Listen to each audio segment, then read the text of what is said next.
इस खबर के प्रायोजक हैं Lohia Nagar Mount Carmel high school, Gyansthali high school और LMC कम्युनिकेशन।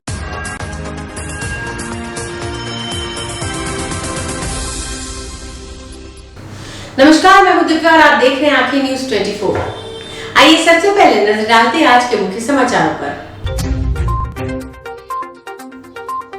जदयू की पूर्व सांसद मीना सिंह ने पार्टी की प्राथमिक सदस्यता से दिया इस्तीफा, कहा बिहार में फिर से जंगल राज की वापसी।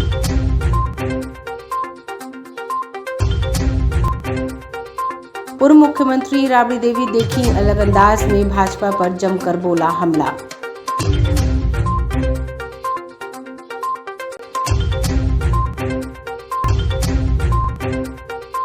मंत्री श्रवण कुमार ने विपक्ष पर लगाया आरोप, कहा विपक्ष सदन में नियमों की धज्जियां उड़ा रहा है।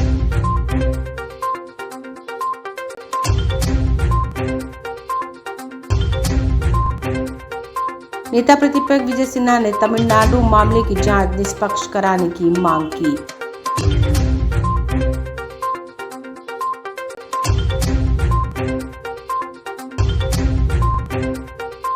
और जदयू प्रवक्ता नीरज कुमार ने भाजपा पर बोला हमला।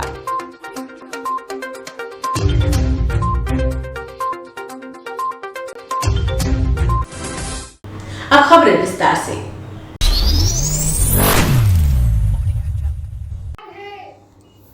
जदयू के पूर्व सांसद मीना सिंह ने पार्टी की प्राथमिक सदस्यता से इस्तीफा। जदयू को बड़ा झटका लगा। मीना सिंह ने कहा कि मैं नीतीश कुमार अलग नहीं होना चाहती थी, लेकिन बिहार में जंगल राज फिर से आ गए, इसलिए बिहार की जनता डर गई है। बिहार की जनता पुराने दिनों की याद कर रही है। बिहार के मुख्यमंत्री नीतीश कुमार 2020 में यह कहकर चुनाव लड़े थे कि जंगल राज नहीं आने देंगे, लेकिन फिर से वह जाकर इसी पार्टी में मिल गए हैं जो जंगल राज था। इसलिए मैं अब इस्तीफा दे रही हूँ और जदयू में और टूट की आशंका है। नाता तोड़ लिया था, पर आप सभी जानते हैं कि आज की स्थिति दूसरी और बहुत ही भयावह है। जब से बिहार में महागठबंधन की सरकार बनी है, पूरे बिहार में अपराधी तांडव कर रहे हैं।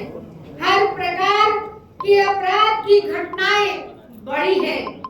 ऐसा लग रहा है कि 2005 के पूर्व की तरह खास लोगों के खिलाफ पुलिस को कार्रवाई करने से रोक दिया गया है। जनता परेशान है। जंगल राज रिटर्न साफ साफ दिख रहा है, लेकिन नीतीश कुमार जी को कोई फर्क नहीं पड़ रहा। मेरे साथ साथ पूरे बिहार के लिए सबके दुखद पल तो वो रहा जब नीतीश जी ने तेजस्वी यादव जी को अपना उत्तराधिकारी घोषित कर दिया। इसके बाद मैं विचलित हो गई। मेरे लोग कहने लगे अब जेडीयू में क्या बचा है।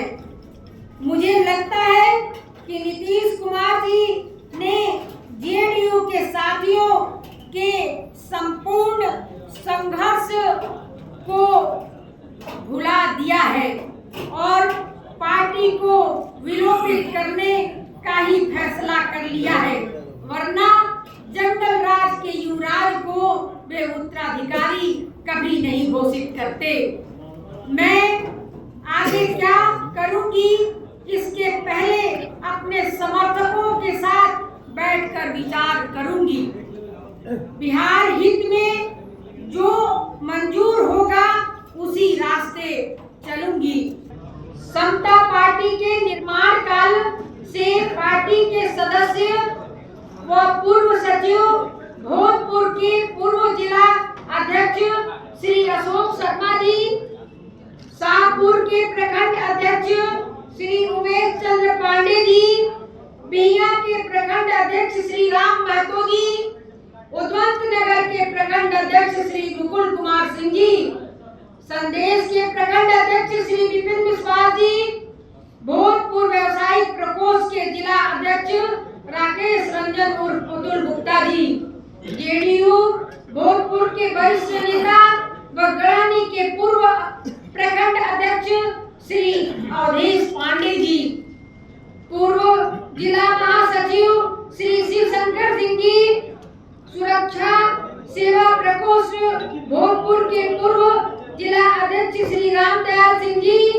पंचायती राज प्रकोष्ठ भोजपुर के पूर्व जिला अध्यक्ष श्री रंजन कुमार सिंह जी, युवा जेडीयू के प्रदेश सचिव सह आरा नगर प्रभारी श्री राकेश पाठक जी समेत बड़ी संख्या में नेतागण पार्टी की प्राथमिक सदस्यता से इस्तीफा दे रहे हैं। मेरे निर्णय के बाद मेरे साथ चलने को तैयार बहुत सारे लोग हैं जो आने वाले दिनों में इस्तीफा देंगे।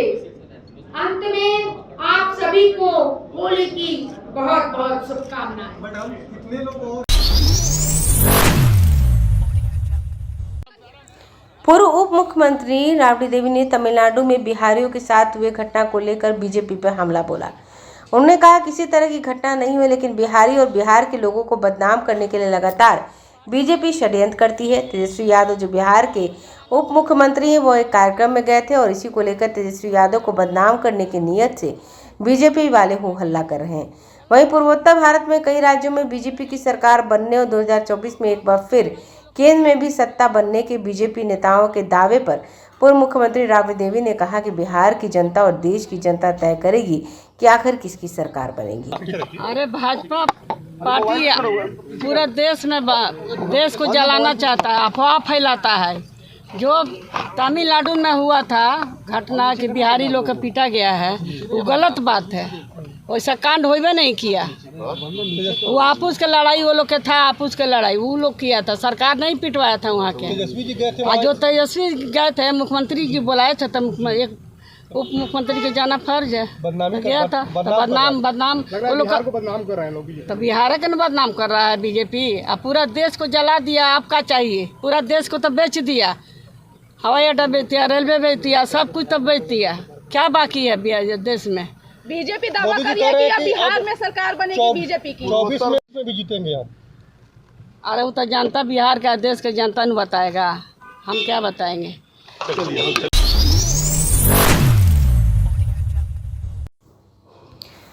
बिहार सरकार के ग्रामीण विकास विभाग के मंत्री श्रवण कुमार ने कहा है कि प्रतिपक्ष के द्वारा लगातार सदन में उनके इशारे पर हंगामा हो रहा है। राज्य में अंदर बड़ी घटना घट रही है और उसके लिए सदन में नियम है, लेकिन विपक्ष के लोग नियमों की धज्जियां उड़ा रहे हैं। नियमावली में यही ऐसा प्रावधान है। विपक्ष का ज़्यादा सवाल है सदन के अंदर पूछने के लिए नेता प्रतिपक्ष ने मना कर दिया है कि प्रश्न लेट क्यों है, प्रश्न क्यों लाते हैं, बस कुर्सी पटकना, हंगामा करना, यही इनको आता है। उन्होंने कहा कि अगर तमिलनाडु मामले में कोई साक्ष्य है तो दिखाइए। हमारे उप मुख्यमंत्री ने निर्देश दिया है कि हम सब देख रहे हैं, कुछ गलत काम करने की इजाज़त नहीं करने दी जाएगी। स्पीकर ने कहा था जो भी साक्ष्य उसको सदन के पटल पर रखिए। आरोप लगाने के लिए बहुत कुछ है, प्रमाण है तो सदन में रखें, पूरी कार्रवाई की जाएगी सरकार की तरफ से। बिहार विधानसभा की कार्यवाही का 5वां दिन है और महामहिम राज्यपाल महोदय के अभिभाषण के दिन को छोड़ दीजिए तो ये 4 दिनों तक सदन में विपक्ष के जो माननीय सदस्य हैं और खास करके जो नेता प्रतिपक्ष है उनके द्वारा लगातार सदन में उनके इशारों पर लगातार हंगामा हो रहा है। राज्य और देश के अंदर, राज्य के अंदर अगर कोई महत्वपूर्ण सवाल है, कोई घटना बड़ी घट गई हो तो उसके लिए उठाने के लिए बिहार विधानसभा के कार्य संचालन नियमावली में प्रावधान किया हुआ है और उस प्रावधान के हिसाब से प्रश्नों को आप पूछ सकते हैं, सवाल को उठा सकते हैं। लेकिन ये दूसरे ही दिन से देख रहे हैं कि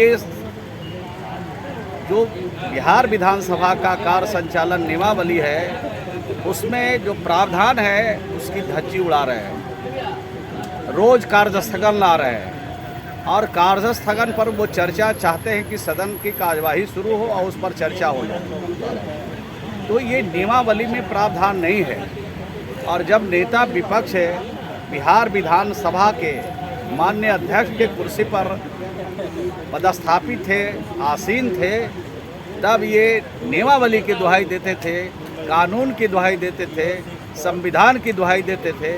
हम ये जानना चाहते हैं और बिहार और देश की जनता को बताना चाहते हैं कि संवैधानिक पद पर बैठा हुआ व्यक्ति, संवैधानिक पद का को अवेल किया हुआ व्यक्ति के आचरण में, व्यवहार में कैसे परिवर्तन हो, ये विधानसभा में देखने को मिल रहा होता है। और माननीय विपक्ष के माननीय सदस्यों का ज़्यादा सवाल है।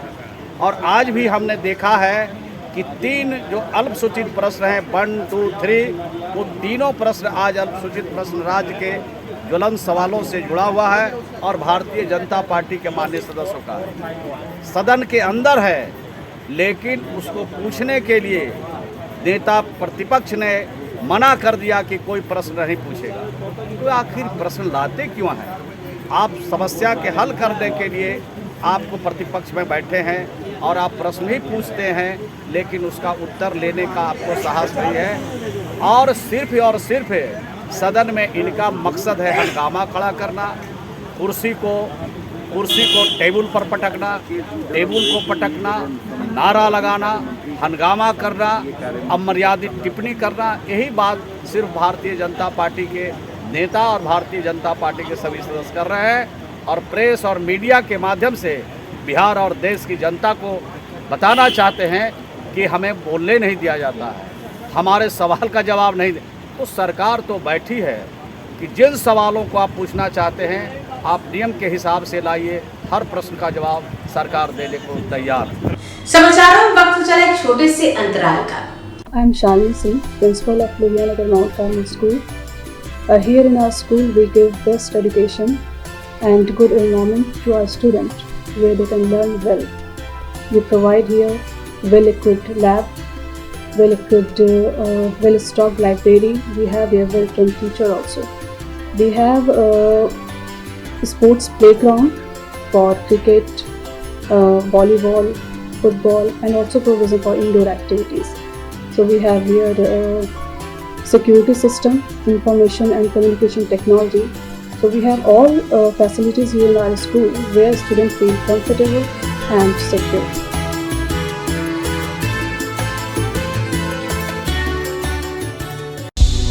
क्या आप पत्रकारिता के क्षेत्र में अपना कैरियर बनाना चाहते हैं? तो आज ही royal Ashoka institute of mass communication and journalism में अपनी जगह सुनिश्चित करें। आर्यभट्ट ज्ञान विश्वविद्यालय पटना से मान्यता प्राप्त 100% प्लेसमेंट के साथ royal Ashoka institute of mass communication and journalism नामांकन जारी है। हमारा पता है DS/16 गायत्री मंदिर के समीप, कंकड़ बाग, पटना 8,20,000। आप हमें संपर्क भी कर सकते हैं। हमारा मोबाइल नंबर है 9955456126। ब्रेक के बाद आपका फिर से स्वागत है। बिहार विधानसभा के नेता प्रतिपक्ष विजय सिन्हा, विधान परिषद के नेता प्रतिपक्ष सम्राट चौधरी, भाजपा विधायक संजय सरावगीर प्रतिनिधिमंडल तमिलनाडु के मुद्दे पर बिहार के मुख्यमंत्री नीतीश कुमार से मुलाकात की। मुख्यमंत्री से मुलाकात के बाद नेता प्रतिपक्ष विजय सिन्हा ने कहा कि मुख्यमंत्री नीतीश कुमार से मुलाकात की और उनसे कहा कि तमिलनाडु के मुद्दे को गंभीरता से लें और सरकार यहां से प्रतिनिधिमंडल तमिलनाडु भेजे और इसकी जांच सही तरीके से कराई जाए। हम लोग माननीय मुख्यमंत्री जी के यहाँ विधानमंडल दल से जी भारतीय जनता पार्टी विधानमंडल दल के एक टीम माननीय मुख्यमंत्री जी से मिलकर हम लोगों ने मांग किया कि तमिलनाडु में जो घटना घट रही है और जो फोन आ रहे हैं, ये तमाम विषय को गंभीरता से लेनी चाहिए। एक सर्वदलीय टीम पदाधिकारियों के साथ भेजें और हमारे जो बिहार के श्रमिक हैं, युवा हैं, उनको सुरक्षित लाने की व्यवस्था बने। माननीय मुख्यमंत्री जी ने DGP और मुख्य सचिव को बुलाए और उन्होंने कहा कि इसको संज्ञान में लेकर कल एक टीम तमिलनाडु जाएगी और वो वहाँ पर से जो लौटना चाहते हैं और इस तरह की विषय को गंभीरता से लेके उन्होंने कहा कि हम वहाँ की सरकार से बात करेंगे माननीय मुख्यमंत्री जी को हमने कहा है कि बिहार का जो भी हमारे बच्चे हैं वो अपने को भयभीत महसूस कर रहे हैं, तो उसको स्वसम्मान रहने का और सुरक्षित आने की इच्छा है तो आने की व्यवस्था में आपके पदाधिकारी वहाँ के पदाधिकारी के साथ बैठकर इसको संज्ञान में लेकर बातचीत करें, उन्होंने आश्वासन दिया है।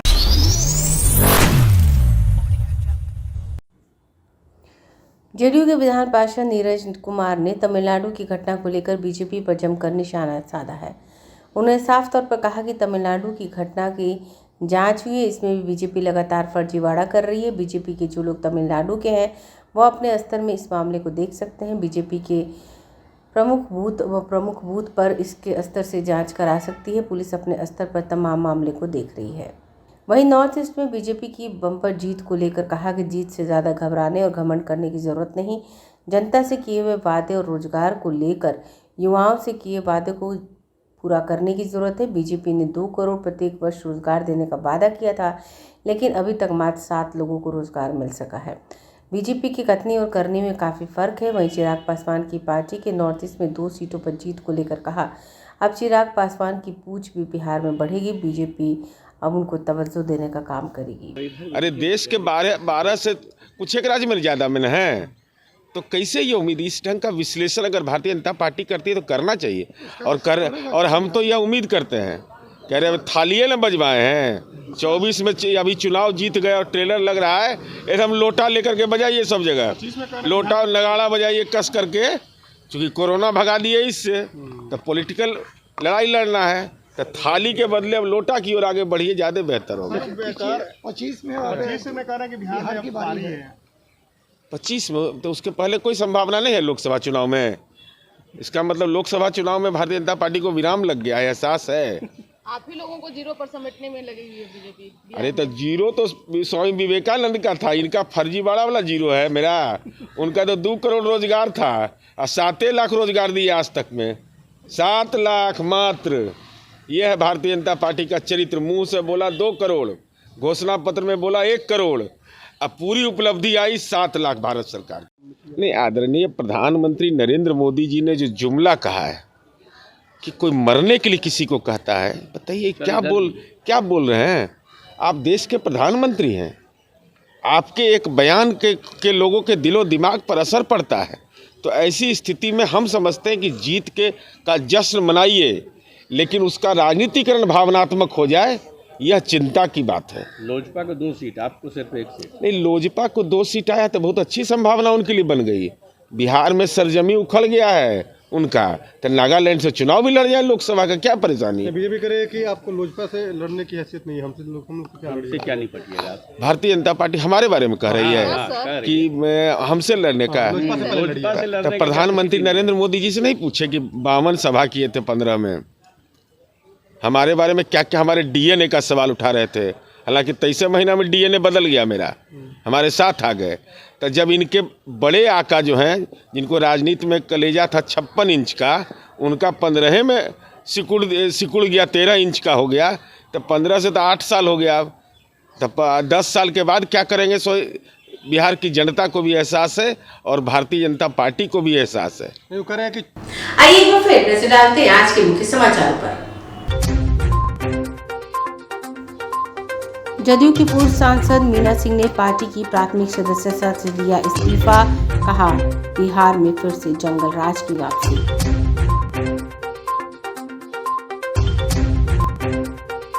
पूर्व मुख्यमंत्री राबड़ी देवी देखी अलग अंदाज में भाजपा पर जमकर बोला हमला।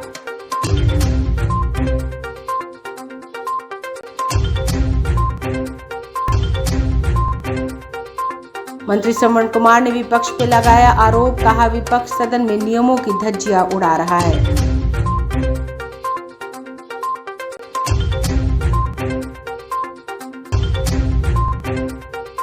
नेता प्रतिपक्ष विजय सिन्हा ने तमिलनाडु मामले की जांच निष्पक्ष कराने की मांग की।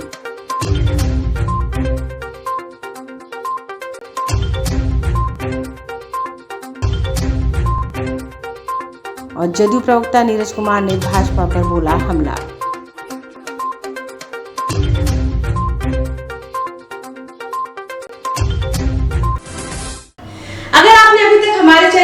सब्सक्राइब नहीं किया है तो हमारे चैनल को जल्द से जल्द सब्सक्राइब करें, लाइक करें, शेयर करें और कमेंट करें। बाकी खबरों के लिए देखते रहिए आंखें न्यूज़ 24, नजर हर खबर पर।